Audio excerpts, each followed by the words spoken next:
मरकुस 11 और 22वां वचन। यीशु ने उसको उत्तर दिया, परमेश्वर पर विश्वास रखो। बहुत बड़ी बात है। यीशु ने देखकर बोलता है, परमेश्वर पर विश्वास रखो। बहुत ही मुख्य बात है। अर्थात इस वचन को जो है हिंदी में परमेश्वर पर है, परमेश्वर के साथ परमेश्वर का विश्वास, किसी भी तरह उसको यहाँ पर इन बोल सकते हैं, ऑफ बोल सकते हैं, विथ भी बोल सकते हैं, पर यहाँ पर परमेश्वर पर विश्वास रखो, सब कुछ ठीक है। परमेश्वर का विश्वास रखो, वो भी ठीक है। परमेश्वर पर विश्वास रखो, वो भी ठीक ही है। या परमेश्वर के पास विश्वास रखो, तभी परमेश्वर का विश्वास काम करेगा। समझ में आए मेरी बात की नहीं? परमेश्वर पर विश्वास जब रखेंगे तभी परमेश्वर जैसे काम करता है, ठीक उसी तरह उसके विश्वास में हम काम कर सकते हैं। किसी भी कार्य को जिंदगी में अगर जरूरत हो तो परमेश्वर पर ही विश्वास रखना चाहिए। किसी भी मनुष्य के ऊपर, किसी धनी व्यक्ति पर विश्वास नहीं रखना चाहिए। माँ बाप पर, काम पर, धंधे पर विश्वास नहीं रखना चाहिए।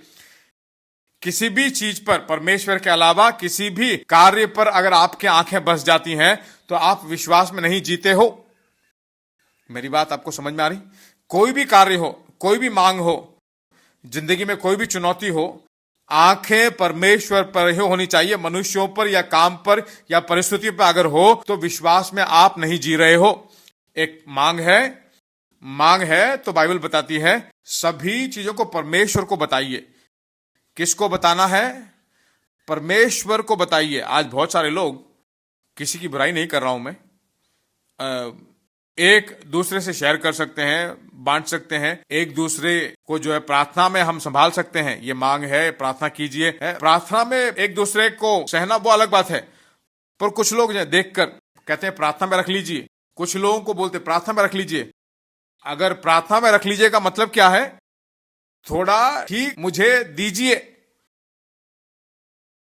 एक धनी व्यक्ति, उसके पास बहुत सारा पैसा है, उसके पास जाए तो पैसा देगा और वह भी परमेश्वर के दासों को देता है। उसके पास जाकर बहुत कमी है, कष्ट है, अगर तो उसको बोलो कि प्रार्थना करो, तो अगर प्रार्थना के लिए मांगते हो तो वह ठीक है। हमें भी जरा देख लीजिए, तो उनके ऊपर आपकी आंखें हैं तो विश्वास में आप नहीं जी रहे हो, धोखे में रह जाओगे, आप गुस्से में हो जाओगे, निराश हो जाओगे।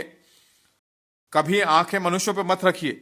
मैंने कहा एक बार, एक लड़का अपने नानी के घर गया। वहां पर जाने के बाद वो और उसका भाई दोनों गए नानी के घर। एक साइकिल और क्रिकेट बैट खरीदने को चाहता था। छोटे जो है, बड़ों से छोटे, आज बहुत हिम्मत से वो अलर्ट था। उसने जाके अपने नानी के पास जाकर बोला, हे प्रभु मुझे एक साइकिल चाहिए, हे प्रभु मुझे एक साइकिल चाहिए, हे प्रभु मुझे साइकिल चाहिए, हे प्रभु। उसके बाद बोला, हे एक बैट चाहिए प्रभु, एक बैट चाहिए प्रभु।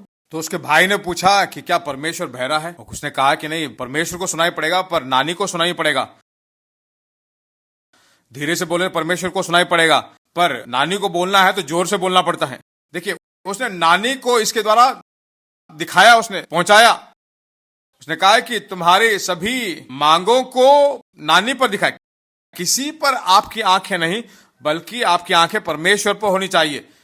भजन संहिता 20 में हम देखते हैं, उस वचन को पढ़िए तो, भजन संहिता 20 7 और 8। किसी को रथों का और किसी को घोड़ों का भरोसा है, परंतु हम तो अपने परमेश्वर यहोवा ही का नाम लेंगे। वे तो झुक गए और गिर पड़े, परंतु हम उठे और सीधे खड़े हैं। हे यहोवा बचा ले। जिस दिन हम पुकारें तो महाराजा हमें उत्तर दे। उसका पूरा ध्यान किस पर है? शरीर पर या शारीरिक ज्ञान पर नहीं।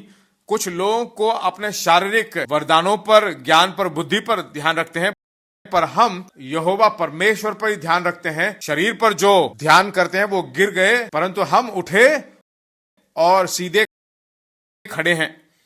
हम सीधे खड़े हो सकते हैं पर उठ खड़े भी हो सकते हैं, क्योंकि यहोवा पर हमारी आंखें, मनुष्यों पर नहीं। मनुष्य हमारा रक्षक नहीं, परमेश्वर हमारा रक्षक है। सबसे पहली चीज यहोवा पर देखिए, चंगाई यहोवा पर, आर्थिक मांगे पूरी होनी है यहोवा, जिंदगी में अद्भुत आश्चर्य है यहोवा। मन में सबसे पहले मन में आना चाहिए, विश्वास को शुरू करने वाला, उसको परिपूर्ण करने वाला यहोवा है। उस पर अगर आप आंखें रखोगे तो नहीं गिरोगे, नहीं टूटोगे, सीधे उठोगे, सीधे खड़े हो जाओगे।